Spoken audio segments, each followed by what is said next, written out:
Bismillahirrahmanirrahim. Assalamualaikum warahmatullahi wabarakatuh. Alhamdulillahi rabbil alamin. Wassalatu wassalamu ala nabiyyina Muhammad wa ala alihi wa ashabihi wa man tabi'ahum bi ihsanin ila yaumiddin. Amma ba'd. Ikhwas sekalian yang semoga senantiasa dirahmati oleh Allah, sebuah pembahasan yang mungkin sudah sering kita dengarkan dan sudah sering kita ulang-ulang, namun tidak ada salahnya untuk kita mengulang kembali, yang semoga Allah Subhanahu wa ta'ala memberikan manfaat dari apa yang hendak kita bahas pada siang hari ini, dan menambah keimanan kita kepada Allah dan memperbaiki ilmu maupun amal-amal kita, yaitu tentang keutamaan ilmu syar'i.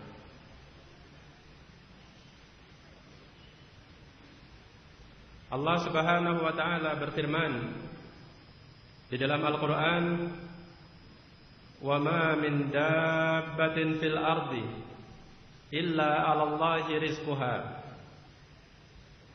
Yaitu tidaklah ada makhluk yang merayap di muka bumi ini melainkan adalah Allah Subhanahu wa ta'ala yang menjamin, Allah Subhanahu wa ta'ala yang menjamin rizkinya.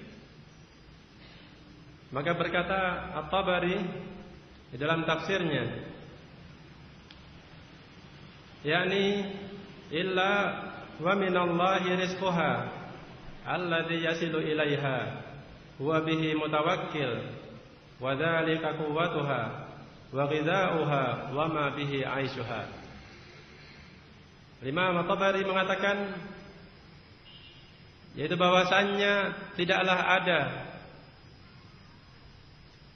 makhluk yang hidup di muka bumi ini melainkan Allah Subhanahu wa ta'ala yang memberikan rizki kepadanya dari apa-apa yang sampai kepadanya, yaitu dari kekuatan, kemudian makanan, dan apa-apa yang itu dia bisa hidup dengannya. Maka segala macam hal yang menyebabkan seorang hamba itu bisa, seorang makhluk atau seekor makhluk atau seorang hamba bisa hidup di muka bumi ini, pada asalnya itu merupakan rizki dari Allah Subhanahu wa ta'ala. Dan di antara rizki yang diberikan oleh Allah Subhanahu wa ta'ala adalah al-hidayah, adalah hidayah, petunjuk dari Allah Subhanahu wa ta'ala. Sebagaimana berkata Al-Imam Syekhul Islam Ibn Taimiyah di dalam risalah lamiyahnya, beliau mengatakan, rizqul huda man lil hidayati yas'al. Itu bahwasanya rizki yang berupa petunjuk, yaitu barang siapa orang-orang yang meminta dan mengharapkan hidayah, maka sesungguhnya hidayah ini merupakan rizki dari Allah Subhanahu wa ta'ala, merupakan kenikmatan yang tidak ternilai harganya, kenikmatan yang sangat besar yang Allah Subhanahu wa ta'ala berikan kepada makhluk-makhluk ciptaannya, yang mana Allah Subhanahu wa ta'ala tidaklah menciptakan makhluk di muka bumi ini melainkan Allah menjamin kehidupannya, Allah menjamin rizkinya.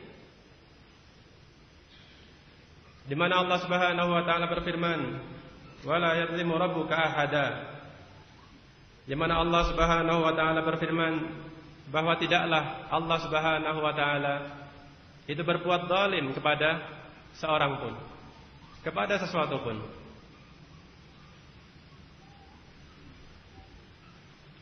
Yang dengan petunjuk tersebut Allah Subhanahu wa ta'ala mensifatkan Wallahu akhrajakum min butuni ummahatikum la ta'lamuna syai'a. Dan Allah Subhanahu wa ta'ala lah yang mengeluarkan kalian dari perut-perut ibu kalian, la ta'lamuna syai'a, dalam keadaan tidak mengetahui apapun, tidak mengetahui sedikit pun dari segala macam hal. Wa ja'ala lakumus sam'a wal absara wal af'idata la'allakum tashkurun. Dan Allah Subhanahu wa taala menjadikan bagi kalian as-sama'. Apa itu as-sama'? Pendengaran.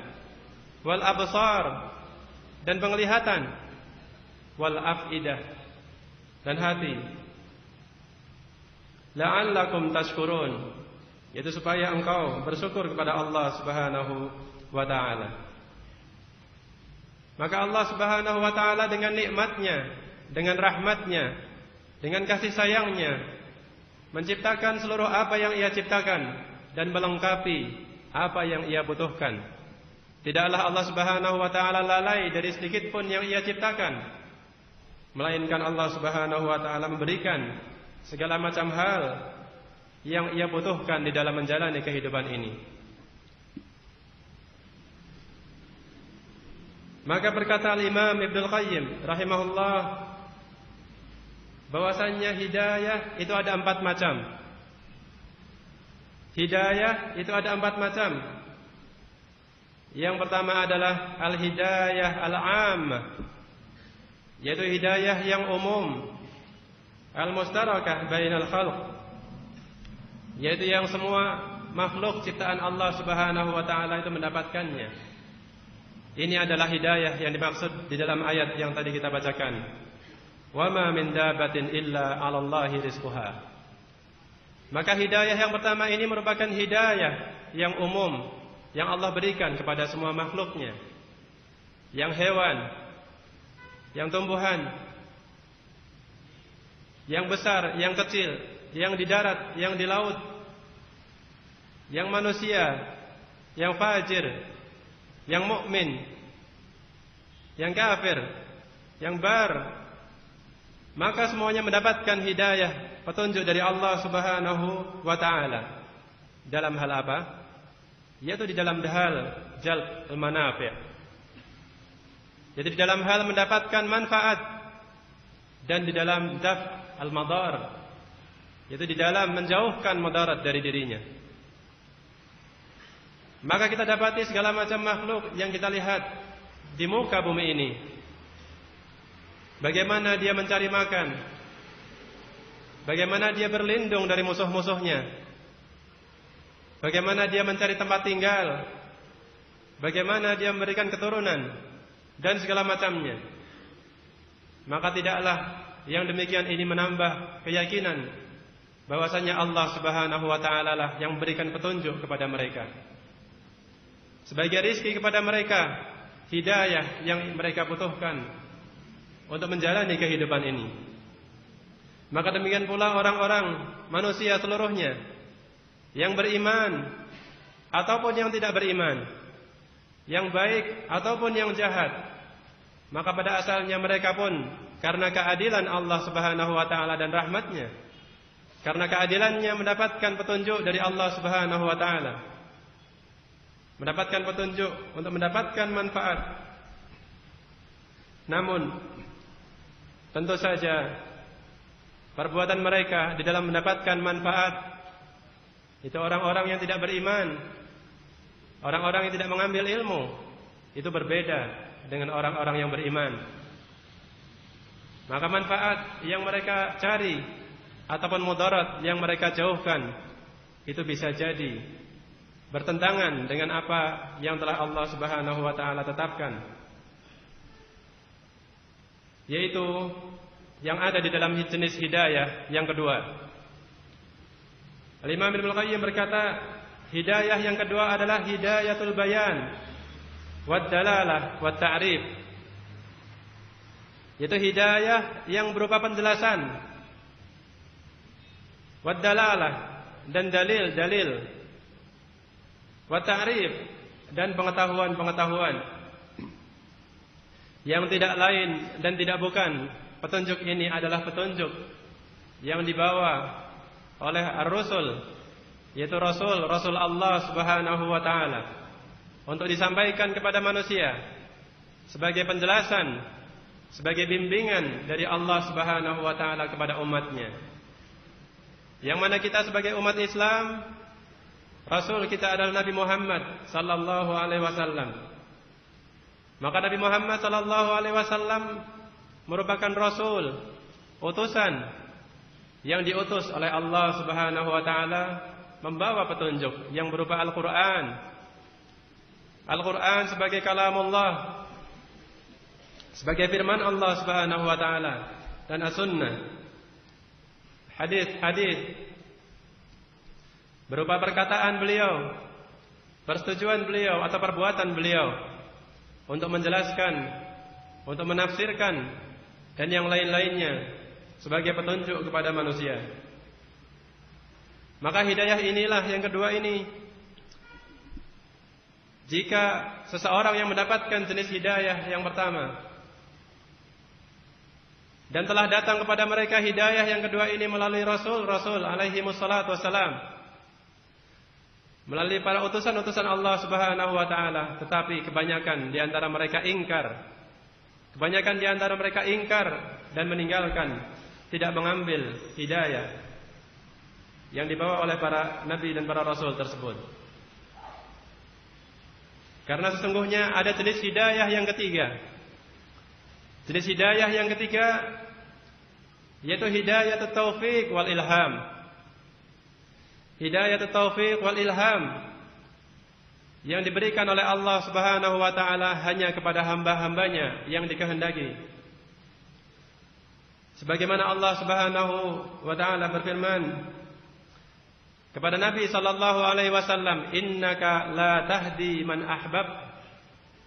Innaka la tahdi man ahbabta. Itu bahwasannya sesungguhnya engkau wahai Muhammad tidaklah engkau bisa memberikan petunjuk kepada siapa mereka yang orang-orang yang engkau cintai. Walakinnallaha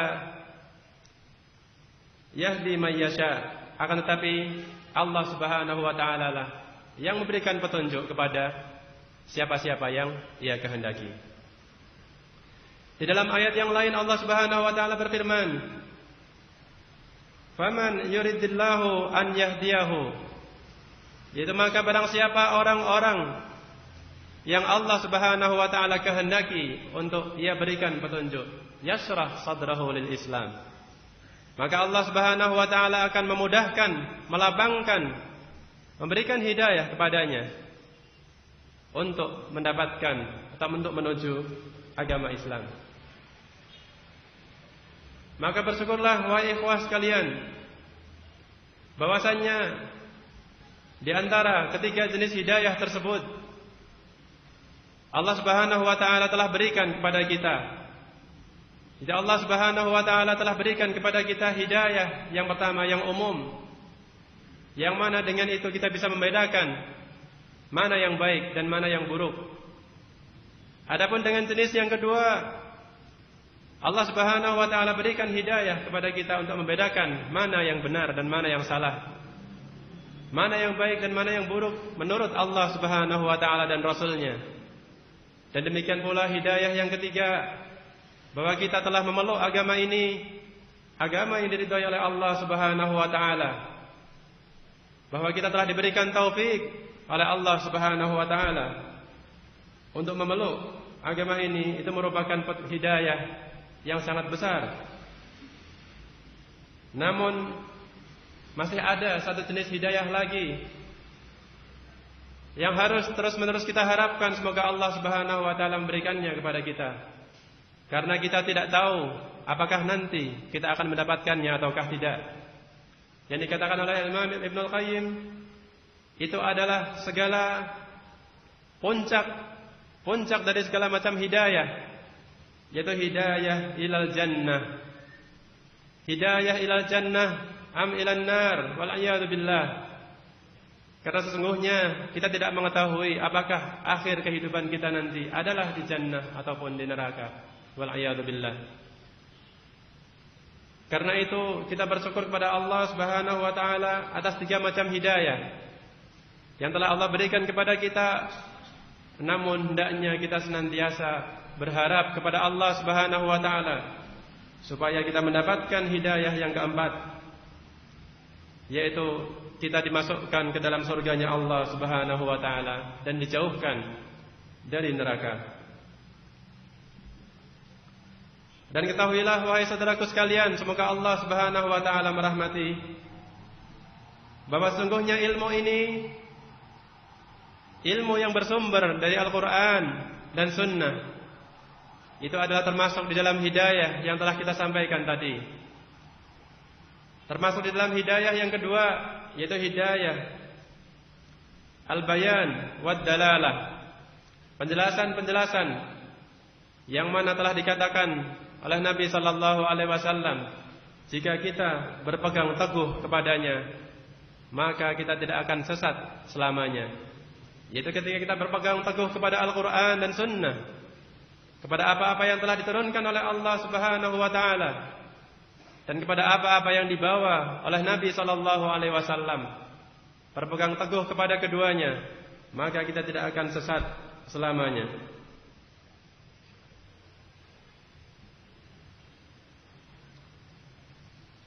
Maka berkata Al-Imam Ibn Baz, Syekh Abdullah Ibn Baz rahimahullah,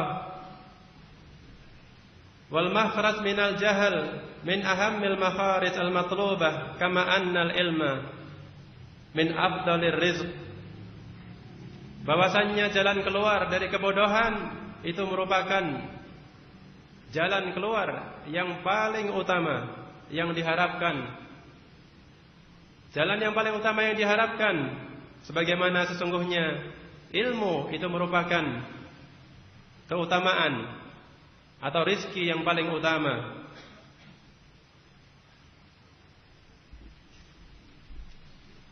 Maka sesungguhnya di dalam ilmu itu ada hidayah. Di dalam ilmu, di dalam Al-Quran dan Sunnah itu ada petunjuk dari Allah Subhanahu wa ta'ala, yang mana Allah Subhanahu wa ta'ala berfirman, yarfa'illahu alladhina amanu minkum walladhina utul ilma darajat. Yang mana Allah Subhanahu wa ta'ala berfirman, Allah Subhanahu wa ta'ala mengangkat derajat orang-orang yang beriman di antara kalian dan orang-orang yang diberikan petunjuk dengan beberapa derajat. Maka berkata Ibnu Abbas tentang ayat ini, yaitu bahwasannya Allah Subhanahu wa ta'ala mengangkat derajat orang-orang yang berilmu di antara orang-orang yang beriman dengan beberapa derajat dibandingkan dengan orang-orang yang beriman yang tidak diberikan ilmu. Maka di antara orang-orang yang beriman itu sendiri ada orang yang diberikan ilmu, yang dimudahkan oleh Allah Subhanahu wa ta'ala untuk memahami agama ini, dan di antara mereka ada yang tidak. Maka Allah Subhanahu wa ta'ala mengangkat derajat orang-orang yang berilmu lebih dibandingkan dengan orang-orang yang tidak berilmu, walaupun mereka sama-sama beriman. Dan berkata Ibnul Qayyim bahwasannya apa-apa yang ada di dalam Al-Quran dari keutamaan-keutamaan, dari pujian bagi hamba, maka itu merupakan samarah dari ilmu. Itu bahwasannya keutamaan dan pujian kepada seorang hamba yang disebutkan di dalam Al-Quran, maka itu tidak lain merupakan buah dari ilmu. Dan demikian pula tidak ada celaan dari Allah Subhanahu wa ta'ala di dalam Al-Quran, melainkan itu karena merupakan buah dari kebodohan, merupakan samarah dari al-jahl. Maka itu menunjukkan keutamaan ilmu yang lainnya.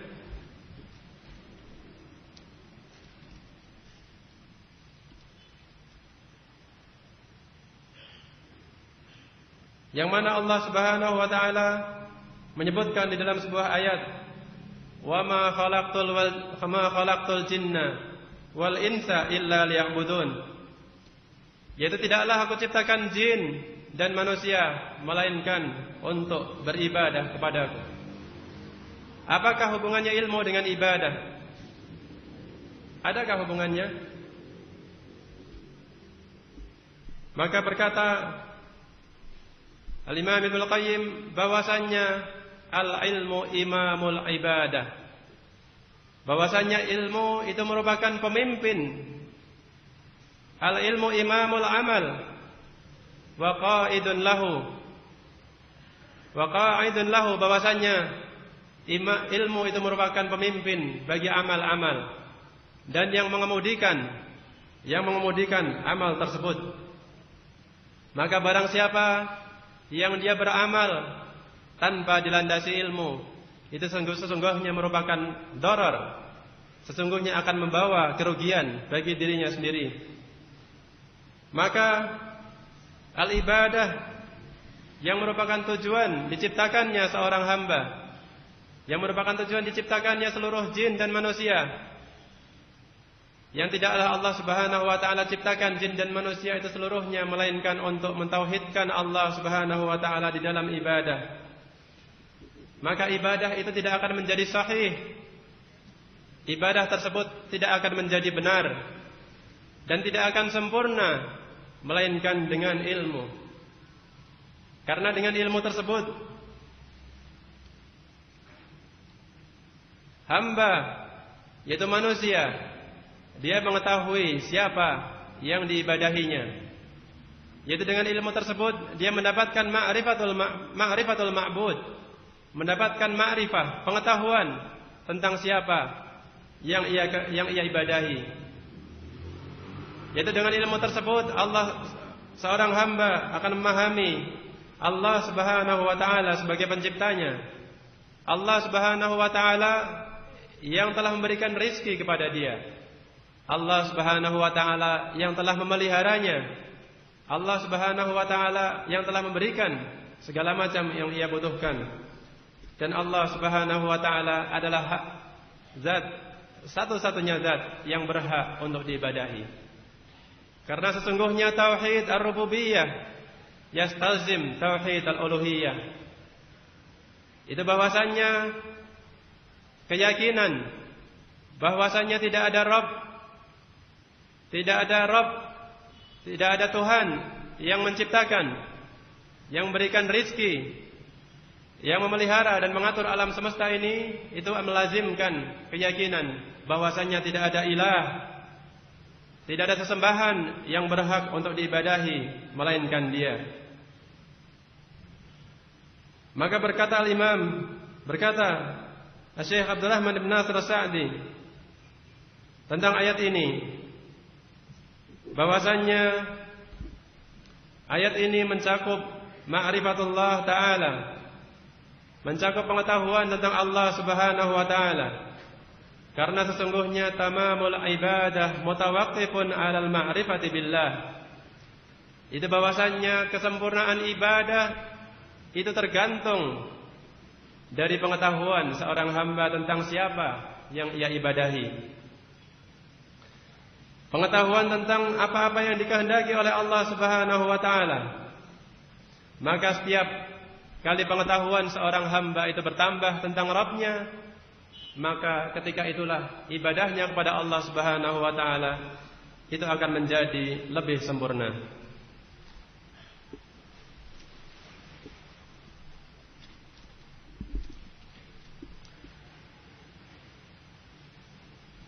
Yang mana perlu kita ketahui bahwasannya pengetahuan kepada Allah Subhanahu wa ta'ala itu memiliki beberapa buah. Itu ma'rifah kepada al-ma'bud, itu pengetahuan kita kepada siapa yang kita ibadahi.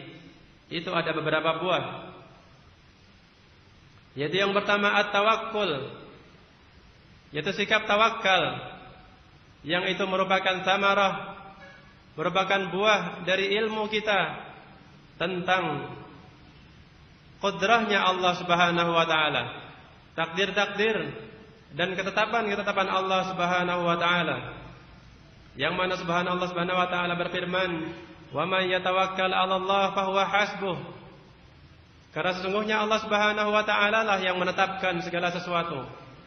Allah Subhanahu wa ta'ala telah menetapkan takdir seluruh apa yang ia ciptakan dari awal sampai datangnya hari kiamat nanti. Karena itu bagi seseorang yang mengetahui tentang hal tersebut, maka dia tetap berserah diri kepada Allah Subhanahu wa taala dengan mengambil sebab yang diperbolehkan dan dengan berusaha dan tetap dia berusaha dengan sebaik-baiknya dari apa yang ia bisa. Ia berserah diri, menyerahkan hasilnya kepada Allah Subhanahu wa taala. Kemudian yang kedua, samarah dari ilmu ini adalah al-haya, yaitu rasa malu. Rasa malu kepada Allah Subhanahu wa taala. Yang itu merupakan buah dari pengetahuan seorang hamba tentang ilmunya Allah Subhanahu wa taala. Bahwa Allah Subhanahu wa taala pengetahuannya meliputi segala sesuatu. Allah Maha mendengar, Allah Maha melihat, dan Allah Maha mengetahui. Allah Maha mengetahui apa yang di dalam hati. Allah Maha mengetahui apa yang kita zahirkan ataupun apa yang kita sembunyikan. Pengetahuan ini akan menghasilkan seseorang merasa takut dan malu ketika ia hendak melaksanakan perbuatan-perbuatan yang tidak diridhai Allah Subhanahu wa taala. Sebagaimana Allah Subhanahu wa taala berfirman, "Innahu alimun bidatis sudur." Bahwasanya Allah Subhanahu wa taala itu adalah yang Maha mengetahui dengan apa-apa yang ada di dalam hati. Kemudian ilmu tentang Allah Subhanahu wa taala itu akan yang ketiga, akan membuahkan al-mahabbah, akan membuahkan kecintaan, yang mana itu merupakan buah dari ilmu kita tentang sifat-sifat Allah Subhanahu wa taala yang Maha Rahmah, yang Maha Pengasih dan Maha Penyayang, dan yang Maha berbuat baik dan yang tidak pernah mendolimi hamba-hambanya sedikit pun. Maka itu akan membuahkan kecintaan kita kepada Allah Subhanahu wa taala. Kemudian yang keempat, dari tamarah al-ilm billah itu adalah al-khauf, rasa takut kepada Allah Subhanahu wa taala, yang mana itu merupakan buah dari ilmu kita tentang sifat Allah Subhanahu wa taala dan rahmatnya yang maha keras siksanya, yang Allah Subhanahu wa taala akan membalas segala macam perbuatan yang baik ataupun yang buruk. Maka dengan demikian kita akan merasa takut kepada Allah Subhanahu wa taala. Takut ketika kita akan melanggar larangan-larangan Allah Subhanahu wa taala. Yang di dalam sebuah perkataan yang masyhur oleh Ahmad ibn Asim al-Antaki, ia berkata, "Man kana billahi a'raf, kana minhu akhwaf." Sebuah perkataan yang masyhur yang artinya, barang siapa yang dia itu lebih kenal, yang lebih mengetahui kepada Allah Subhanahu wa taala, kana minhu akhwaf, maka dia akan lebih takut. Maka dia akan lebih takut kepada Allah Subhanahu wa taala, yang Allah sifatkan di dalam Al-Qur'an tentang ulama, tentang orang-orang yang memiliki ilmu. Allah berfirman, "Innama yakhshallaha min ibadihi ulama." Itu Allah Subhanahu wa taala mengatakan semata-mata yang merasa takut kepada Allah Subhanahu wa taala itu adalah siapa? Al-ulama.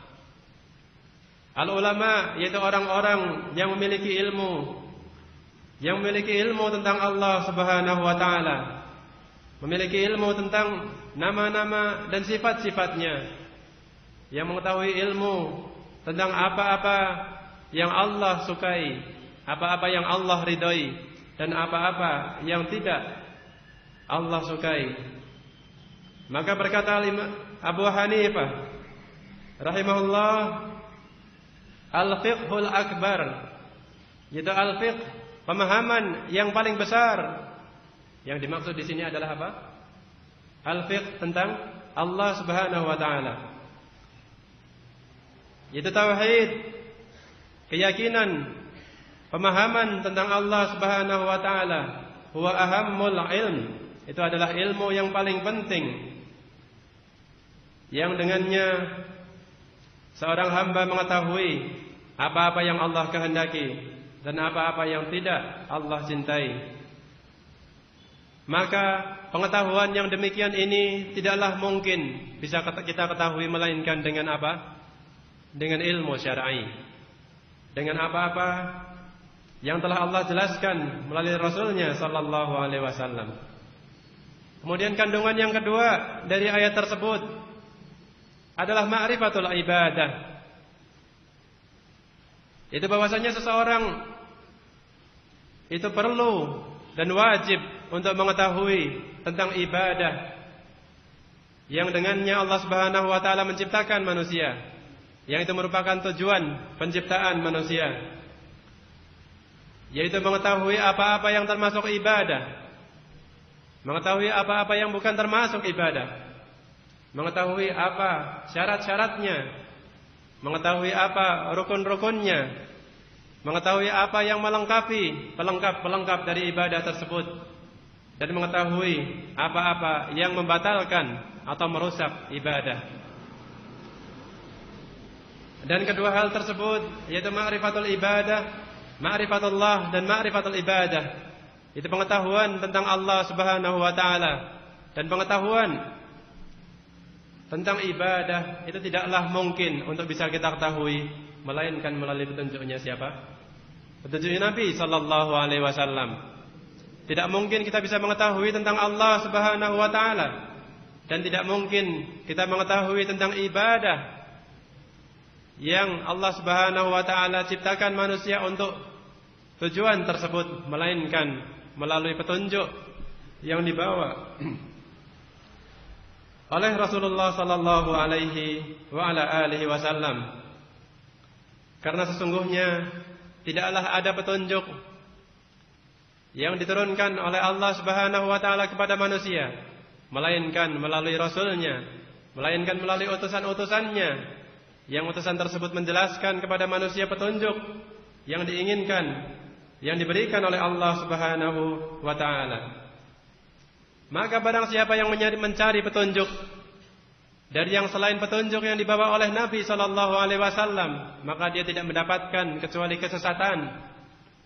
Sebagaimana yang kita lihat dari kaum falasifah, orang-orang yang mengutamakan akalnya, yang mereka mencari Tuhannya dengan alam pikirannya, maka kebanyakan dari mereka tidak mendapatkan sesuatu pun melainkan kebingungan. Mereka tidak mendapatkan sedikit pun melainkan kebimbangan, karena sesungguhnya alam pikiran manusia itu adalah sangat terbatas. Itu akal manusia itu adalah sangat terbatas, yang dia tidak bisa menjangkau semua dari apa yang ada di alam ini, yang ia tidak bisa menjangkau sebagian besar dari apa yang ada pada Allah Subhanahu wa taala melainkan apa yang telah diturunkan melalui petunjuk-petunjuk tersebut. Dan demikian pula orang-orang yang melaksanakan ibadah tetapi dia tidak mengambil petunjuk dari Nabi sallallahu alaihi wasallam, maka dia tidak mendapatkan kecuali kerugian, karena amal-amalnya tidaklah akan diterima oleh Allah Subhanahu wa taala. Maka orang-orang yang telah meyakini bahwasannya sesembahannya adalah satu, penciptanya adalah satu, tetapi dia mengambil ibadah selain dari yang dituntunkan oleh Rasulullah sallallahu alaihi wasallam, maka ini pun merupakan golongan yang tersesat. Merupakan golongan yang tersesat, yang dia tidak mendapatkan apa-apa melainkan kerugian. Dia tidak mendapatkan apa-apa melainkan kerugian dari apa yang telah dia perbuat. Karena itulah Syekh Muhammad Ibn Abdul Wahhab mengatakan al-usul ats-tsalatsah, yaitu pokok yang tiga yang wajib untuk diketahui oleh seorang hamba adalah ma'rifatullah, pengetahuan tentang Allah Subhanahu wa taala, wa ma'rifatun nabi, dan pengetahuan tentang Nabi sallallahu alaihi wasallam, wa ma'rifat dinil Islam bil adillah, dan pengetahuan tentang agama Islam itu dengan dalil-dalilnya, yang mana dalil tersebut menjadi dasar, menjadi sandaran, sehingga dia tidak tersesat ketika berusaha memahami, mengetahui tentang Allah Subhanahu wa taala. Ketika dia berusaha mengikuti petunjuknya Nabi sallallahu alaihi wasallam, dan ketika dia melaksanakan peribadahannya kepada Allah Subhanahu wa taala. Itu adalah yang pertama, merupakan wadhifah atau tugas atau tujuan diciptakannya jin dan manusia, yang mana sekali lagi tujuan tersebut tidaklah akan benar, tujuan tersebut tidaklah akan sempurna melainkan dengan ilmu yang bersandarkan kepada Al-Quran dan Sunnah, melainkan dengan ilmu yang bersandarkan dari apa-apa yang telah difirmankan oleh Allah Subhanahu wa taala dan dikatakan atau disampaikan atau dicontohkan oleh Nabi sallallahu alaihi wasallam. Kemudian di antara tugas yang besar yang Allah bebankan kepada manusia itu adalah al-amanah, yang mana Allah Subhanahu wa taala berfirman, "Inna aradna al-amanata 'ala samawati wal ardi wal jibal fa abaina an yahmilnaha fa hamalaha al-insan." Bahwa sesungguhnya kami telah paparkan, kami telah tunjukkan al-amanah kepada langit-langit, kepada bumi, dan kepada gunung-gunung. Fa'abaina, maka mereka semua itu enggan.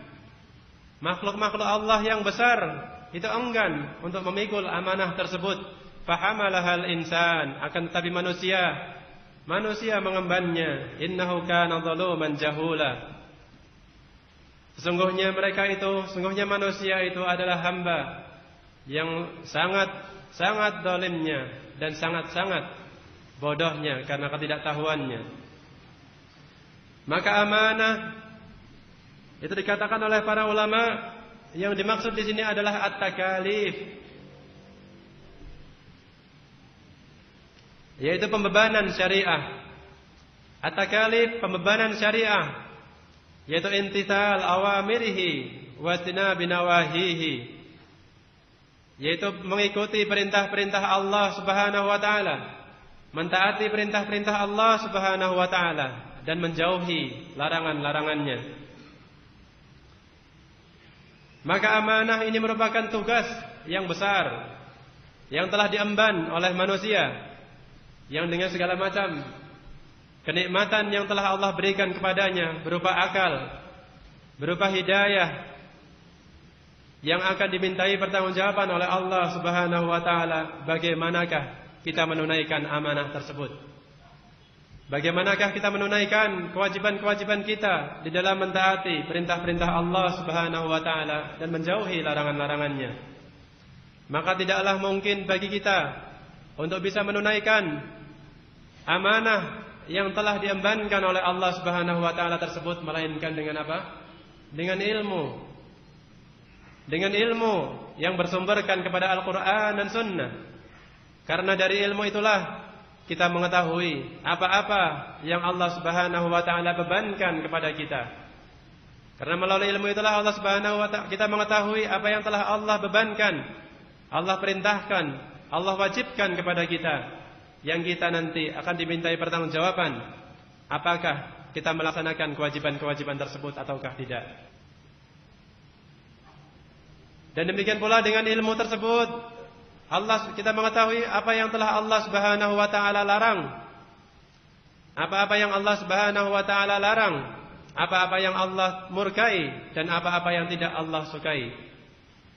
Maka tanpa adanya ilmu, tanpa adanya petunjuk yang bersumberkan dari Al-Quran dan Sunnah, seorang manusia dia tidak akan mengetahui apakah beban yang ia tanggung, beban apakah yang ia tanggung sebagai manusia, yang itu akan dimintai pertanggungjawabannya oleh Allah Subhanahu wa taala.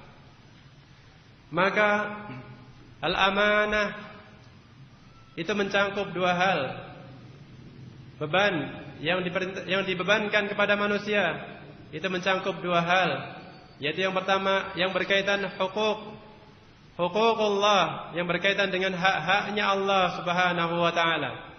Dan yang kedua yang berkaitan dengan hak-haknya hamba-hamba yang lainnya. Maka yang berkaitan dengan hak-haknya Allah Subhanahu wa taala ada banyak. Di antaranya adalah tauhid. Di antara tauhid yaitu mengesahkan Allah Subhanahu wa taala dalam ibadah.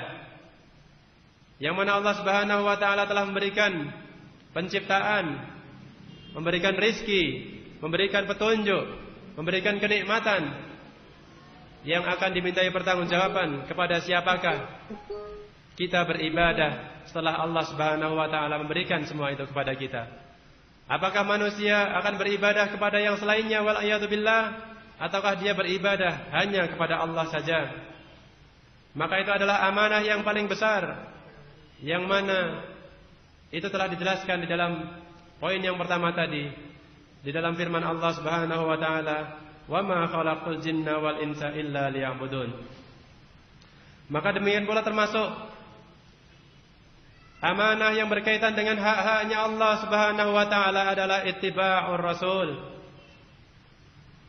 Adalah apakah kita mengikuti petunjuknya Rasulullah sallallahu alaihi wasallam, petunjuknya utusan yang diutus oleh Allah Subhanahu wa taala, membawakan risalah, membawakan firman-firman-Nya, membawakan syariat-syariatnya, membawakan ketentuan untuk dijelaskan kepada manusia, supaya manusia itu tidak tersesat, supaya manusia itu tidak mendapatkan siksaan dari Allah Subhanahu wa taala.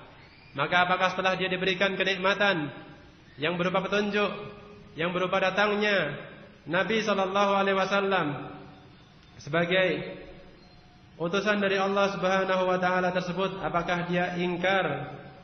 Apakah dia ingkar ataukah sebaliknya dia mengikuti petunjuk dari Allah Subhanahu wa taala tersebut dengan mengikuti petunjuk yang dibawakan oleh Nabi Muhammad sallallahu alaihi wasallam? Maka demikian pula merupakan amanah itu adalah segala macam kenikmatan yang telah Allah berikan kepada kita, berupa rizki, berupa al-jawarih, yaitu anggota badan kita. Maka semuanya itu merupakan amanah. Yang pertama, yaitu apakah kita akan mensyukuri kenikmatan tersebut? Kita mensyukuri Allah Subhanahu wa taala sebagai pemberi kenikmatan tersebut, ataukah yang sebaliknya kita ingkar kepada kenikmatan tersebut? Dan yang kedua, apakah dengan kenikmatan-kenikmatan tersebut kita melaksanakan ketaatan kepada Allah Subhanahu wa taala? Karena sesungguhnya Allah Subhanahu wa taala berfirman, "Tsumma latus'alunna yauma idzin 'anin na'im." Itu ketahuilah bahwasanya kemudian bahwa sungguh kelak itu kalian akan dimintai pertanggungjawaban tentang segala macam kenikmatan, tentang segala macam kenikmatan yang telah Allah berikan kepada kita. Maka apakah kita akan bersyukur kepada Allah Subhanahu wa taala, ataukah yang sebaliknya kita ingkar? Wal a'yadu billah. Dan juga yang berkaitan dengan amanah, yang berkaitan dengan haknya Allah Subhanahu wa taala adalah din, agama ini, dan tabligh risalah, yaitu menjelaskan, menyampaikan, menjelaskan kepada umat. Karena sesungguhnya itu merupakan kewajiban bagi kita untuk menjelaskan, untuk berdakwah, menjelaskan risalah Allah Subhanahu wa taala, menjelaskan mana yang hak, menjelaskan mana yang batil kepada manusia. Yang kewajiban tersebut merupakan penerus dari kewajiban yang telah diemban para rasul. Demikian pula yang kedua, yang berkaitan dengan amanah, yang berkaitan dengan hak-haknya hamba, itu juga ada banyak yang nanti kita juga akan dimintai pertanggungjawaban oleh Allah Subhanahu wa taala. Yang diantaranya berkaitan dengan amwalun nas, yang berkaitan dengan hartanya manusia yang lainnya. Yang mana Allah Subhanahu wa taala berfirman, "La ta'kulu amwalakum bainakum bil batil." Janganlah kalian memakan harta-harta kalian di antara kalian secara batil.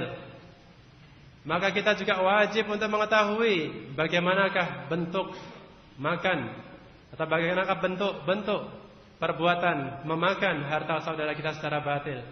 Jangan sampai kita melalaikan amanah tersebut sehingga kita mengambil harta milik saudara kita secara batil, yang mana itu semua nanti akan dimintai pertanggungjawabannya oleh Allah Subhanahu wa taala. Maka ketahuilah bahwasannya titipan-titipan, harta-harta yang dititipkan kepada kita itu merupakan amanah. Demikian pula pinjaman-pinjaman itu juga merupakan amanah. Hutang piutang itu juga merupakan amanah, dan yang lain sebagainya. Maka janganlah sampai kita melalaikan amanah tersebut. Jangan sampai kita lalai dari menunaikan amanah tersebut, sehingga nanti akan membawa kerugian dan azab kepada kita, wal'iyadu billah. Kemudian yang berkaitan dengan hamba yang lain adalah kehormatan saudara kita. Itu juga merupakan amanah. Itu juga merupakan amanah yang Allah Subhanahu wa taala titipkan, yang mana kita wajib untuk menjaga kehormatan saudara kita. Kita wajib untuk menjaga aib-aib yang ada pada saudara kita, yang kita tidak boleh untuk mensyiarkan, menyebarkan aib tersebut. Demikian pula kehormatan kaum muslimah, itu juga merupakan amanah yang merupakan titipan dari Allah Subhanahu wa taala, yang mana Allah Subhanahu wa taala telah firmankan kepada kaum muslimah untuk mengenakan jilbab, untuk menutupi aurat-aurat mereka, untuk menjaga apa-apa yang tidak boleh terlihat. Maka hendaknya kita bertakwa kepada Allah Subhanahu wa taala, karena sesungguhnya masalah-masalah aib, masalah-masalah kehormatan, dan masalah-masalah harta benda ini merupakan masalah yang semakin hari semakin mengkhawatirkan, semakin hari semakin memprihatinkan, bahkan di antara kalangan kita sendiri. Bahkan di antara kalangan kita sendiri, banyak di antara ikhwanuna hadahumullah, yang semoga Allah Subhanahu wa taala memberikan petunjuk kepadanya, mengabaikan amanah yang berupa harta benda saudaranya, yang melalaikan pinjaman-pinjamannya, melalaikan titipan-titipannya.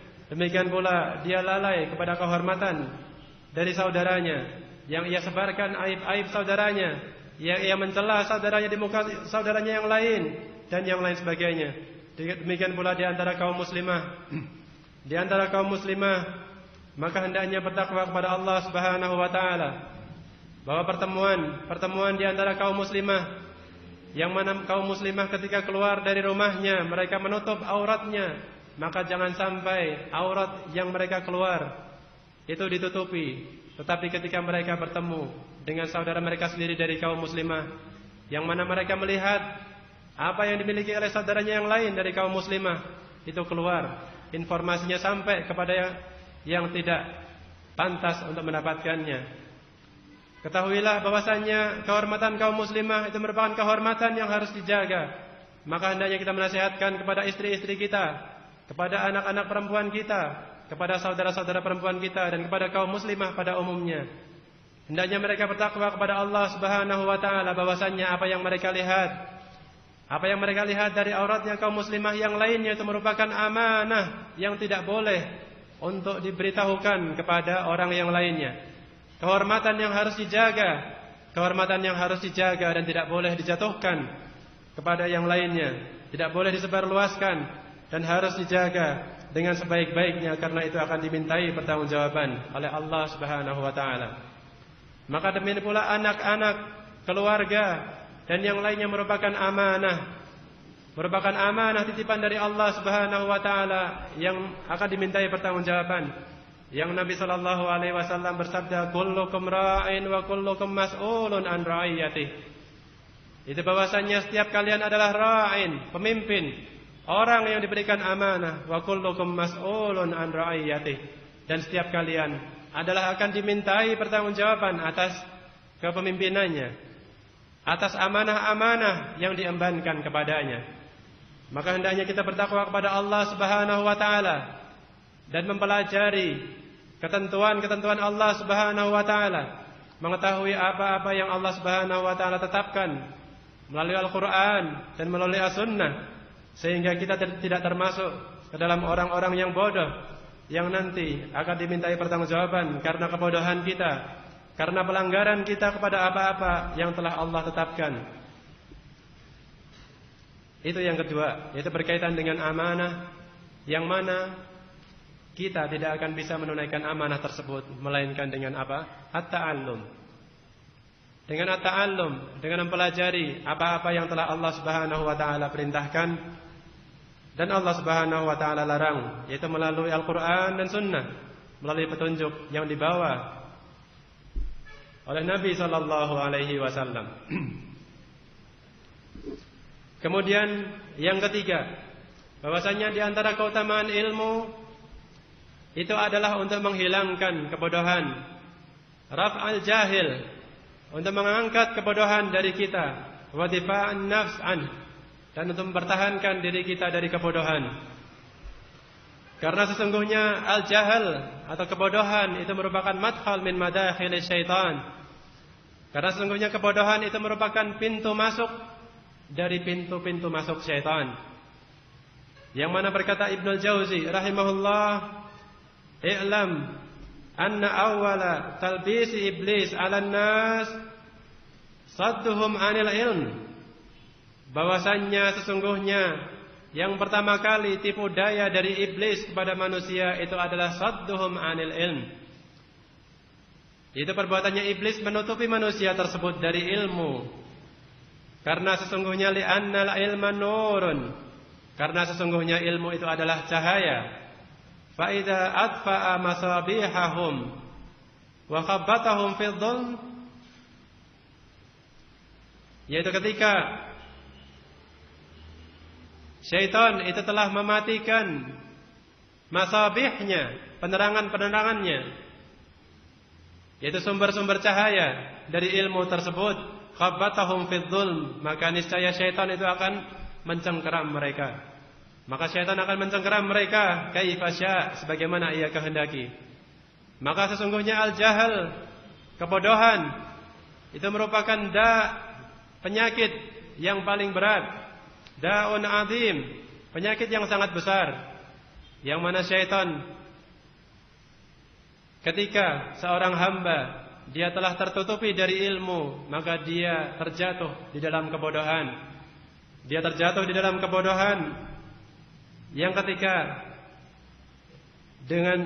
dia berada di dalam keadaan demikian, dia tidak mengetahui mana yang baik dan mana yang buruk, mana yang benar dan mana yang salah. Yang mana Allah Subhanahu wa taala berfirman, "Hal yastawil ladina ya'lamuna wal ladina la ya'lamun."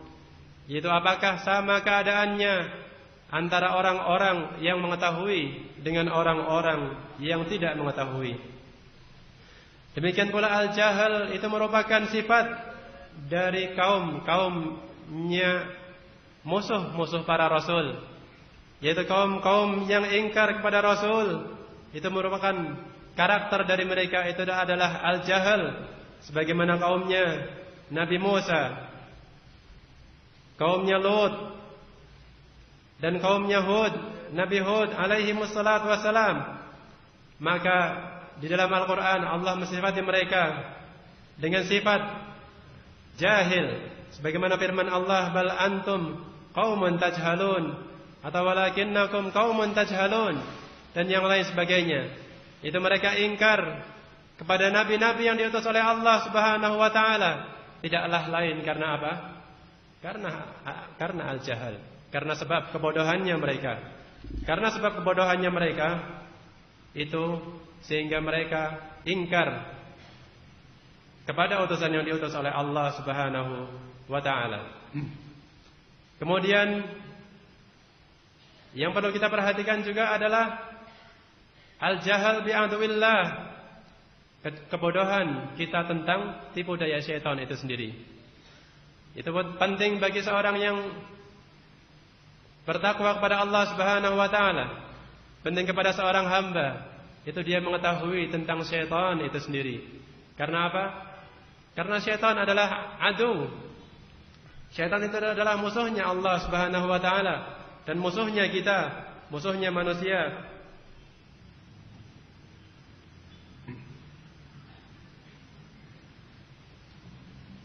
Yang mana Allah Subhanahu wa taala berfirman, "Wala tattabi' khutuwatis syaitan, innahu lakum aduwwum mubin." Yaitu Allah Subhanahu wa taala berfirman, janganlah kalian ikuti langkah-langkah syaitan, innahu lakum aduwwum mubin. Sesungguhnya dia bagi kalian itu adalah apa? Adu. Apa itu adu? Musuh yang sangat nyata.